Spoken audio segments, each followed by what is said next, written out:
ఆ రోజు రాత్రి 1:43 సురేష్ తన గదిలో ఒక్కడే కూర్చొని ఫోన్ చూస్తున్నాడు. చుట్టూ అంతా నిశ్శబ్దం.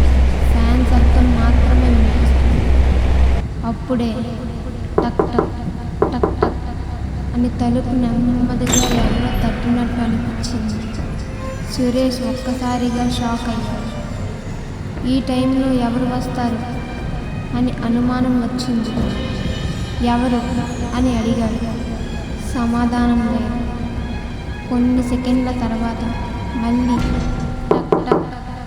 ఈసారి కొంచెం గట్టిగా. సురేష్కి భయం మొదలైంది.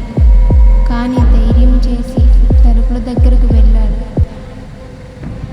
హాల్ ద్వారా బయటకు చూశాడు. ఎవరూ కనిపించలేదు. బహుశా నా ఊహే అయ్యుంటుంది అని వెనక్కి తిరిగాడు. కానీ మూడోసారి తలుపు తట్టారు. చాలా గట్టిగా. ఇప్పుడు సురేష్ గాత్రం కనిపించింది. ఎవర్రా అని గట్టిగా అడిగాడు. అప్పుడే బయట నుండి ఒక వాయిస్లో, నేను, నువ్వు. సురేష్ గడ్డకట్టికిపోయాడు. నెమ్మదిగా మళ్ళీ హోల్ ద్వారా చూశాడు. ఈసారి తన ముఖమే కనిపించింది. అదే సురేష్. అదే దుస్తులు. కానీ కళ్ళల్లో నల్లటి చీకటి. బయట ఉన్న అది నవ్వింది.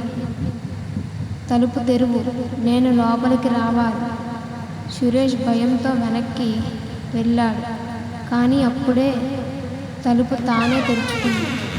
బయట ఉన్న అది నెమ్మదిగా లోపలికి నడిచింది. గదిలో లైట్ మెరిసింది. 1 సెకండ్, 2 సెకండ్ లైట్ మామూలైంది. గదిలో ఒక్కడే ఉన్నాడు. కానీ అది అస్సలు సురేష్ కాదు. మరుసటి రోజు పక్కింటి వాళ్ళు చూశారు. సురేష్ మామూలుగా బయట తిరుగుతున్నాడు. కానీ అతను మాట్లాడటం లేదు. కళ్ళల్లో ప్రాణం లేదు. నిజమైన భయం ఏమిటంటే అసలు సురేష్ ఇంకా ఆ గది లోపలే ఉన్నాడు. తలుపు వెనుక నుండి తట్టుతున్నాడు. నన్ను బయటకు వదిలేయండి అని అరుస్తున్నాడు.